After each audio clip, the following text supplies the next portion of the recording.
पुनः हार्दिक अभिनंदन करता हूँ।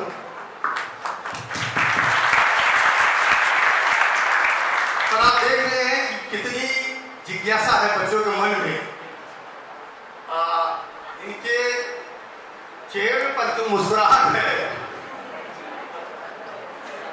एक बार जोर से बोलिए, भारत माता की। ये देखिए इतना शानदार अभिव्यक्ति और प्रत्यक्ष संवाद के लिए इतने जागरूक है कि मैं आपको बताऊं कि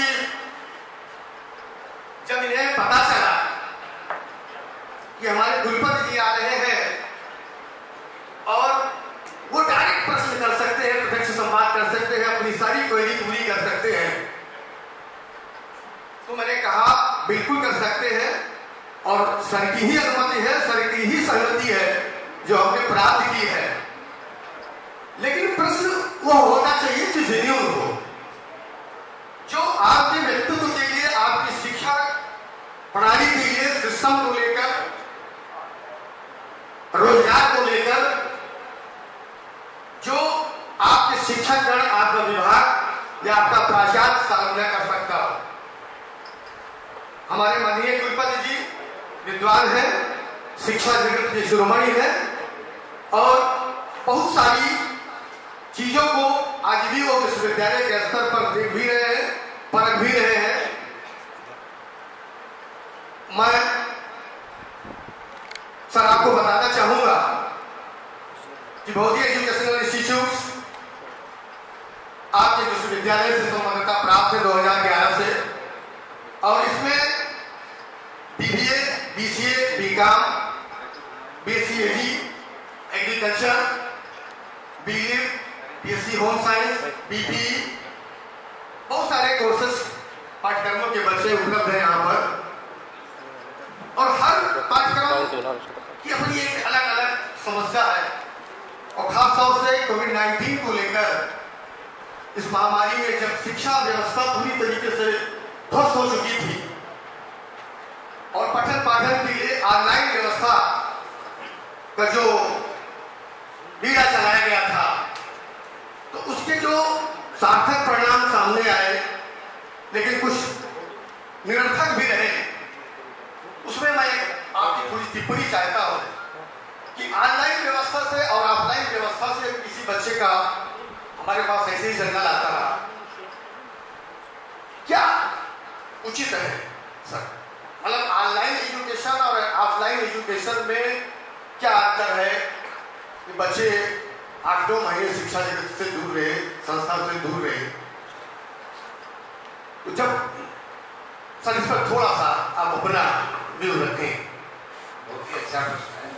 सर्वप्रथम मैं इस कॉलेज के प्रबंधन को, कॉलेज के प्राचार्य को, यहाँ पर उपस्थित सभी शिक्षकगणों को, विशिष्टजनों को मैं अपना धन्यवाद देना चाहूँगा कि उन्होंने ऐसे कार्यक्रम को आयोजित करके एवं मुझे बुलाने का कार्य किया। मैं बहुत ही प्रफुल्लित हूँ, क्योंकि मैं जब कभी भी बच्चों के बीच में जाता हूँ तो मुझे बहुत ही खुशी होती है, क्योंकि मैं भी आज से 35-40 वर्ष पूर्व आपके जैसे ही कॉलेज में, स्कूल में जाया करता था और मेरे मन में भी, जैसे आपके मन में जिज्ञासा है, मेरे मन में भी इसी जिज्ञासा हुआ करती थी। कौतूहल बस कुछ प्रश्न उल्टे भी होते थे, कुछ सीधे भी होते थे, लेकिन प्रश्न कोई हो, सबका स्वागत होना चाहिए और प्रश्न जो आगे सार्थक होंगे उन्हीं का जवाब मिलता है, क्योंकि अगर कोई भी प्रश्न ही खराब है तो उसका उत्तर अच्छा नहीं हो सकता। तो अच्छा उत्तर पाने के लिए अच्छे प्रश्नों का भी निर्माण करना आना चाहिए। तो ये धीरे धीरे अनुभव से, अध्ययन से ही होता है। तो मैं ये, जैसा कि आपका प्रश्न है कि ऑनलाइन और ऑफलाइन एजुकेशन पर कुछ अपने विचार प्रकट कर रहे हैं, तो देखिए ये तो कोरोना पेंडेमिक ने ये हमको सिखाया कि ऑफलाइन का विकल्प क्या हो सकता है। अदरवाइज मैं ये कहूँगा कि ऑनलाइन कभी भी ऑफलाइन एजुकेशन का विकल्प नहीं हो सकता है।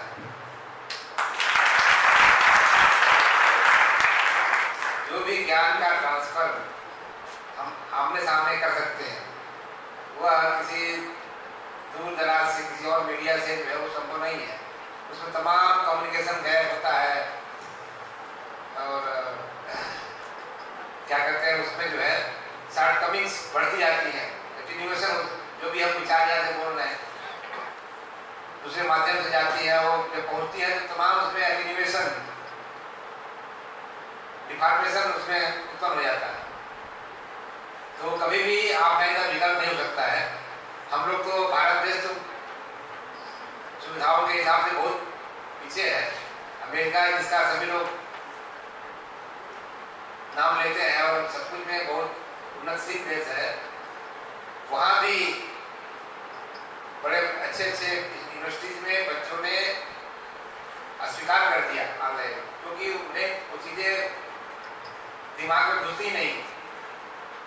कोई कहीं से पढ़ा दे रहा है, आधा मन में क्वेरीज रह जा रही है, उसका समाधान नहीं हो पा रहा है, तो वो कभी भी विकल्प नहीं हो सकता। लेकिन जो संकट कोरोना का चल रहा था उसमें और कोई उपाय भी नहीं था। तो ऑनलाइन एजुकेशन में कभी भी आप ऑफलाइन का विकल्प नहीं कर सकते। लेकिन ये है कि कुछ तो माध्यम होना चाहिए। घर पर खाली बैठे हैं, उससे तो अच्छा है कि हम कुछ किसी भी माध्यम से कुछ सीख रहे हैं।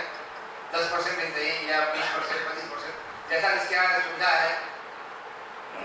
यहाँ तो इंटरनेट हर गांव में है नहीं, सभी बच्चों के पास स्मार्टफोन या लैपटॉप नहीं है, तो यहाँ तो ऑनलाइन एजुकेशन तो एक मजाक है।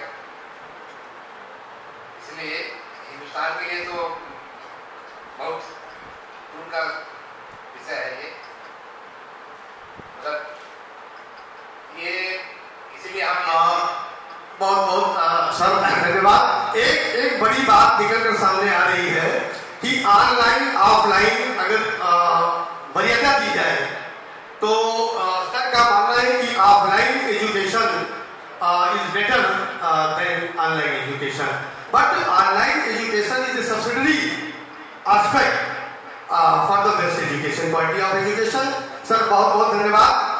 मैं चूंकि सर का भी हमें आदेश था कि हमारे पास समय कम है और चूंकि प्रश्नों की श्रृंखला मेरे पास ज्यादा है, मैं उसे सर स्टार्ट करना चाहूँगा।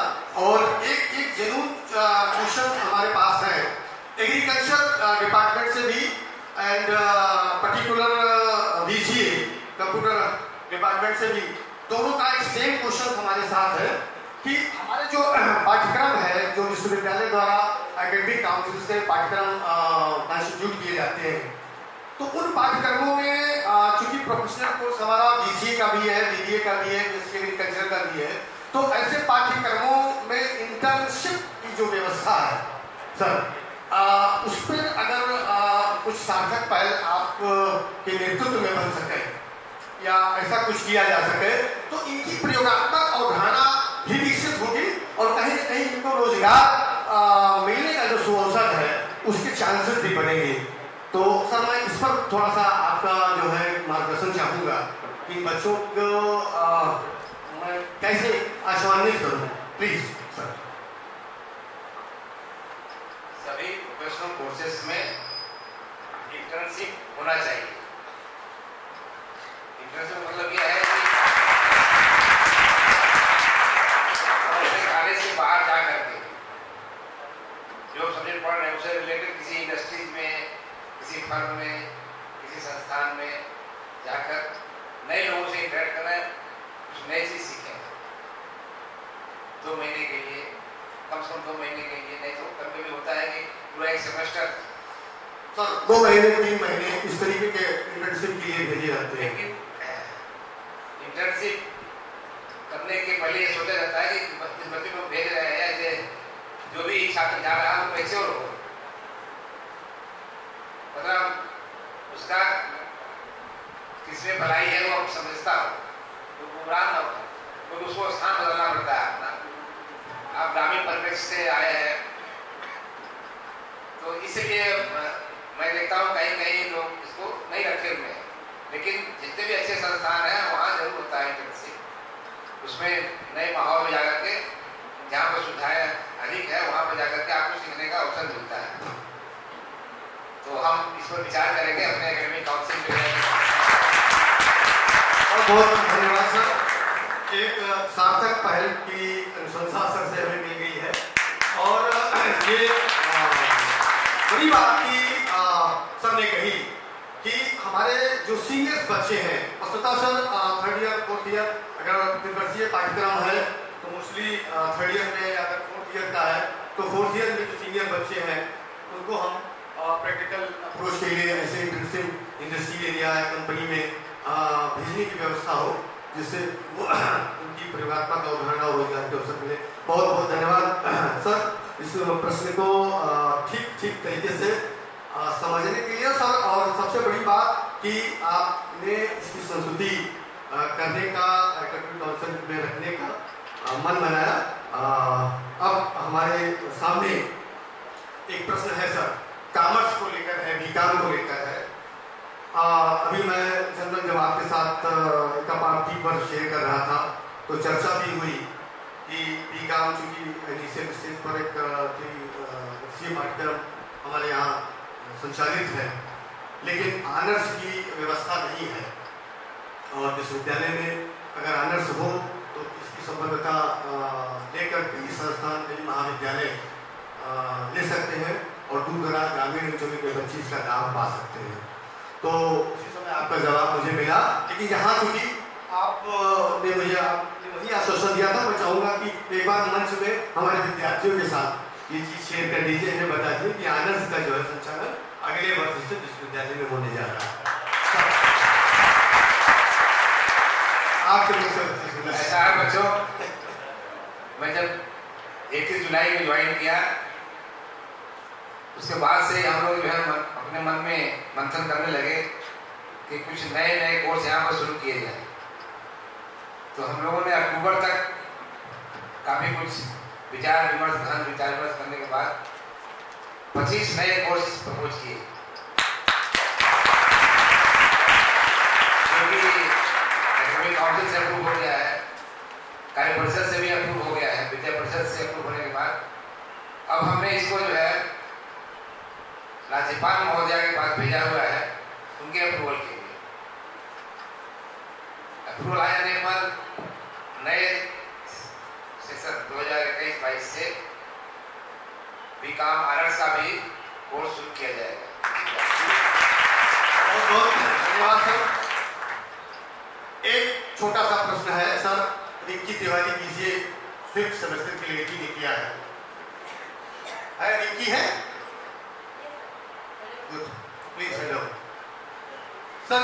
इसका कहना था कि चूंकि कैंपस सिलेक्शन हर इंस्टीट्यूशन को, चाहे संस्थान के स्तर पर हो या विश्वविद्यालय के स्तर पर हो, विश्वविद्यालय अपने स्तर पर पूर्ण कैंपस सिलेक्शन करता है, संस्थान भी करता है, लेकिन इसका कहना है कि सर हमको भी विश्वविद्यालय में अगर कभी कैंपस सिलेक्शन इंस्टीट्यूट किया जाए तो संस्थान के भी बच्चों को उसमें उत्तरण दिया जाए, उसमें भी अवसर प्रदान करें, मिले ऐसी अपॉर्चुनिटी मिले तो उसका भी लाभ उसे मिल जाता है। ये बहुत ही उत्तम प्रश्न है।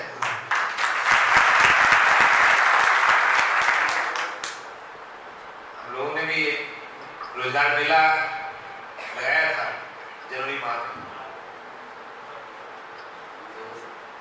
उसमें विभिन्न कॉलेजों से और विभिन्न जो पहले के पास आउट हो चुके थे बच्चे, उन्होंने पार्टिसिपेट किया और उसमें काफी लोगों का जो है काफी लोगों को रोजगार मिला। और ऐसे भी जो प्रोफेशनल कोर्सेज हैं उनके अभी भी हुए थे, MBA के 10 लड़कों का सिलेक्शन हुआ, अच्छा पैकेज भी मिला। अभी फिलहाल एक और कंपनी आई थी, उसने 2 बच्चों को ले, जो मतलब अच्छे 10 लाख या उससे ऊपर के पैकेज का बता, और छोटे मोटे पैकेज तो बहुत मिले। उसमें ग्रेजुएशन लेवल के जो थे, सिंपल BA MA थे, उनको भी मिला, लेकिन वो कितना आगे कर पाएंगे, कंपनी को सेटिस्फाई कर पाएंगे, ये नहीं कर सकते।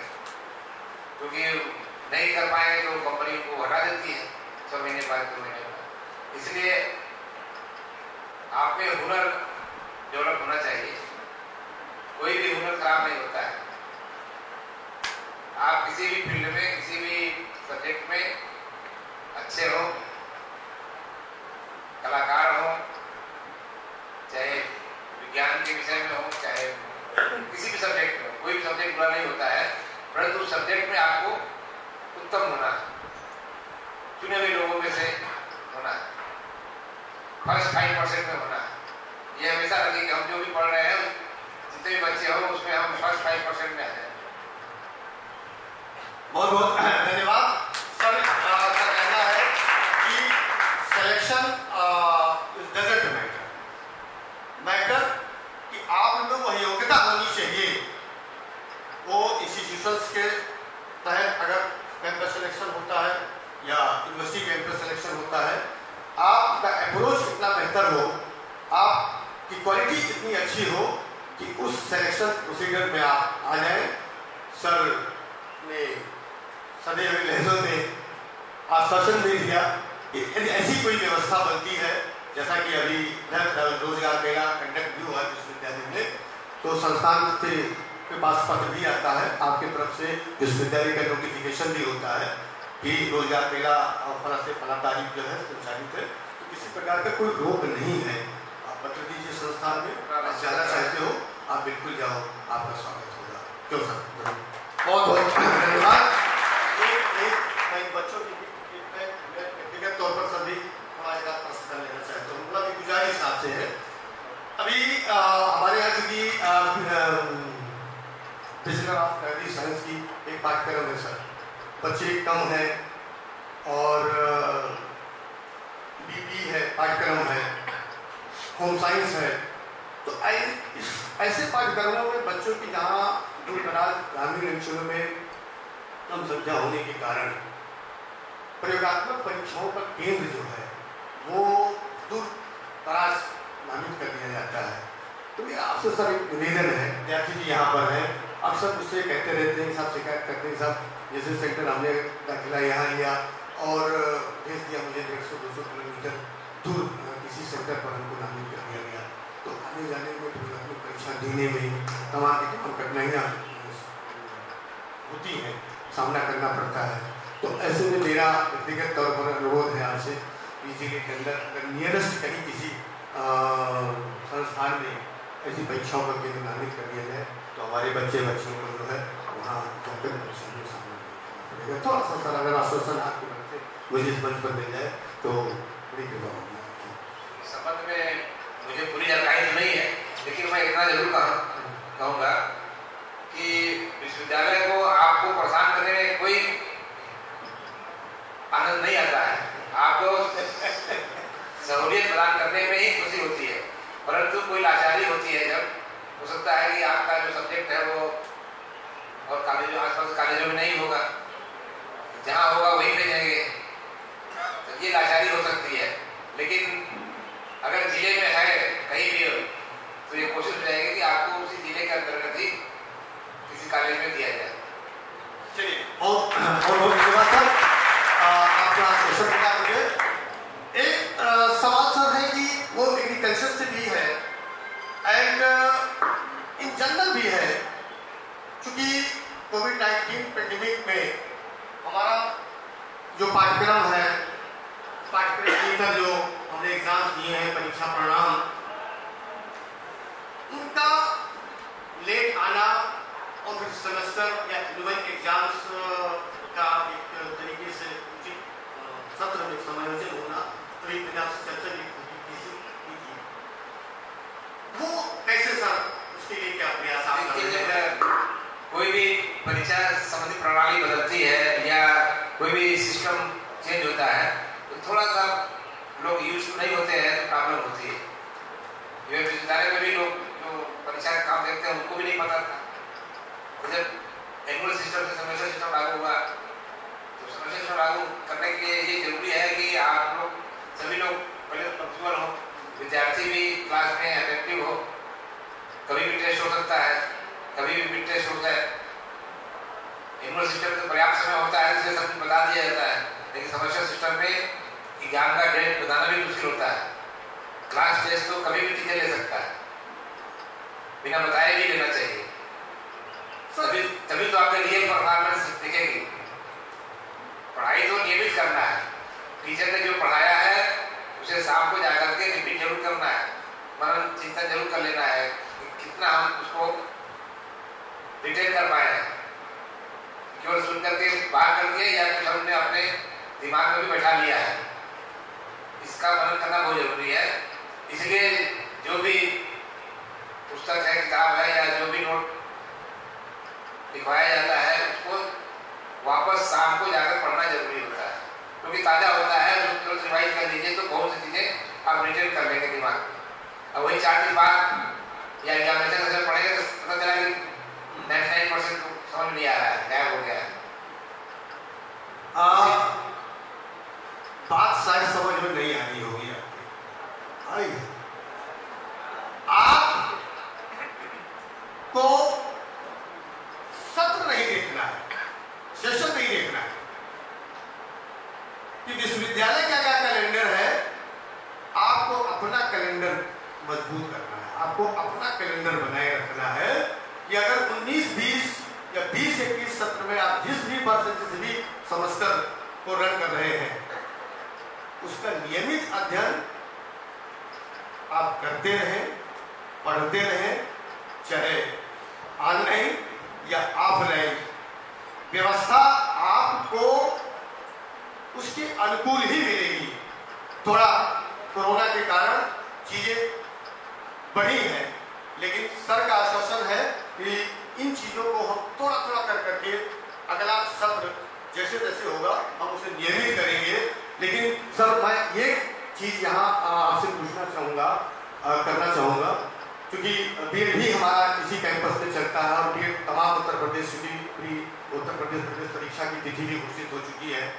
स्नातक स्तर की जो तृतीय वर्ष का जो परीक्षा परिणाम है, अगर आपका निर्देश आदेश अगर विश्वविद्यालय की साइड से हो जाए तो ऐसे में उन तृतीय वर्ष के बच्चों का रिजल्ट आ जाने के उपरांत हमारे बीएड के प्रदेश पर इसका अनुकूल प्रभाव पड़ेगा। मैं आपको इस मंच से एक आश्वासन देना चाहूँगा कि हमारे लिए फर्स्ट ईयर, सेकेंड ईयर या थर्ड ईयर या फोर्थ ईयर का अगर प्रोग्राम है, सेमेस्टर है, तो हम लोग आगे पीछे मैनेज कर लेंगे, कर भी लेते हैं, कर भी लिया है। इस पेंडेमिक में हमने कर भी लिया है। इस बात के लिए ताली बजाइए। जो परीक्षा संपन्न कराई, हमने परीक्षा भी दी, थ्योरी भी दी, प्रैक्टिकल भी किए, कराए, रिजल्ट भी सरने समय रहते जितनी कुछ व्यवस्था के साथ रिजल्ट भी आपने प्रदान कर दिए, हम प्रमोट भी हो गए। लेकिन बीएड की प्रवेश परीक्षा को देखते हुए सर मैं आपसे चाहूँगा कि ये तृतीय वर्ष के कम से कम फाइनल ईयर के जो है रिजल्ट पर थोड़ा सा अगर आपका निर्देश रहेगा तो उसमें संस्था का भी विकास के तौर पर, मतलब एनरोलमेंट के तौर पर प्रभाव बिल्कुल पड़ेगा और बच्चों के लिए भी हम लोगों का पूरा ध्यान रहेगा कि बीए का रिजल्ट, फाइनल ईयर का रिजल्ट जो है जी बीएड की प्रवेश परीक्षा से पहले डिक्लेयर हो सके। तो इसके लिए जरूरी है कि हम समय से एग्जाम फाइनल ईयर का ले लें। कोई भी नया शेड्यूल हम लोग देते हैं तो पहले होता है बच्चों का यही आता है, तमाम फोन आने लगते हैं कि थोड़ा टाल दिया जाए, क्योंकि परीक्षा देने वाले बच्चे हैं उनमें से 18 के बच्चे हैं। कुछ बच्चों का तो होता है कि जो पास कर लें, कुछ बच्चों को होता है कि जल्दी से रिजल्ट आ जाए तो हम आगे की पढ़ाई, जैसे आप बता रहे हैं बीए का एग्जाम देना है, प्रवेश परीक्षा का, या आगे एमए का प्रवेश फॉर्म या एडमिशन टेस्ट देना होगा, तो हर कैटेगरी के बच्चे भी होते हैं। तो हम लोग को तो बैलेंस बना के चलना पड़ता है कि अच्छे बच्चों का नुकसान हो किसी तरीके का, और जो खराब बच्चे हैं वो भी अगर थोड़ा सा भी पढ़े तो पास हो सके, ये भी ध्यान रखा जाता है। बहुत बहुत धन्यवाद सर। एक बड़ा ज्वलंत प्रश्न किसी क्या अभिषेक वर्मा बीएससी कृषि तृतीय वर्ष उनके साथ बच्चे हैं, अभिषेक वर्मा जी हैं, खड़े होइए। अभिषेक वर्मा एवं उनके ग्रुप के बच्चे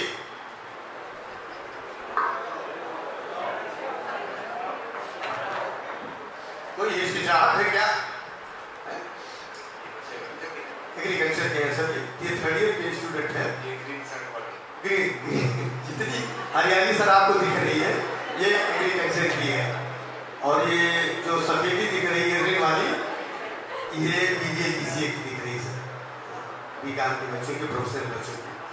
एक बड़ा ज्वलंत प्रश्न बच्चे ने किया कि कुलपति के रूप में आपके लिए कृषि विभाग का क्या दृष्टिकोण होगा, तो मैंने कहा इस बार आपका जो है किसी के क्षेत्र में बेहतर भविष्य के लिए कृपया आप लोगों को मार्गदर्शन करें, क्योंकि सर मैंने आपकी प्रोफाइल पढ़ी है, डॉक्टर संजय कुशवाहा साहब ने भी पढ़ा कि आप ICAR में भी वैज्ञानिक के तौर पर आप रहे, तो मेरा मानना है कि किसी से मतलब लगाव आता है, जुड़ाव आता है, तो ऐसे में हमारे कृषि छात्रों के लिए क्या है, इनके उन्नयन के लिए, इनके विकास के लिए मार्गदर्शन कर सकते। इतना मैं आप लोगों को आश्वस्त कर सकता हूँ कि जो भी बच्चे कृषि पढ़ रहे हैं, किसी विषय के साथ BSc AG या MSc AG कर रहे हैं या करेंगे, उनका भविष्य बहुत ही उज्जवल है।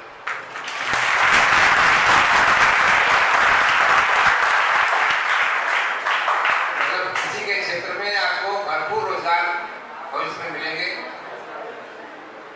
गवर्नमेंट सेक्टर में ही नहीं, प्राइवेट सेक्टर में और भी अच्छे मिलेंगे।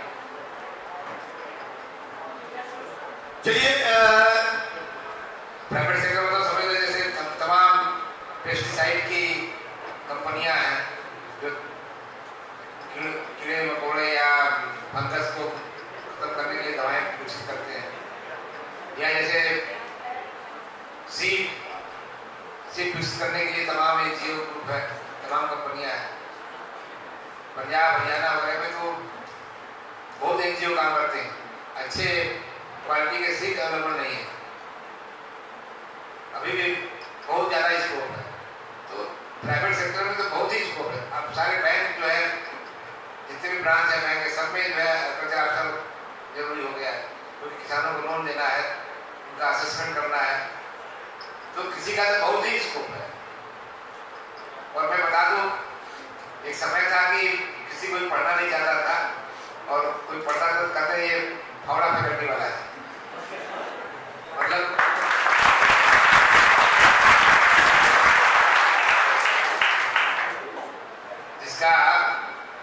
जिस किसी का एडमिशन बीकॉम में या BSc में नहीं होता था, नहीं सर हमारे कृषि के विद्यार्थी सोचते हैं वो जो है BSc पढ़ा, जब हम लोग पढ़ते थे मैं वो बता रहा हूँ, बहुत समय बदल गया। अब तो अच्छे से अच्छे बच्चे कृषि पढ़ना चाहते हैं, और क्योंकि कृषि में स्कोप है वो, और ये हाईली अप्लाइड ब्रांच है, जो आप पढ़ेंगे करेंगे उसको अपने खेत में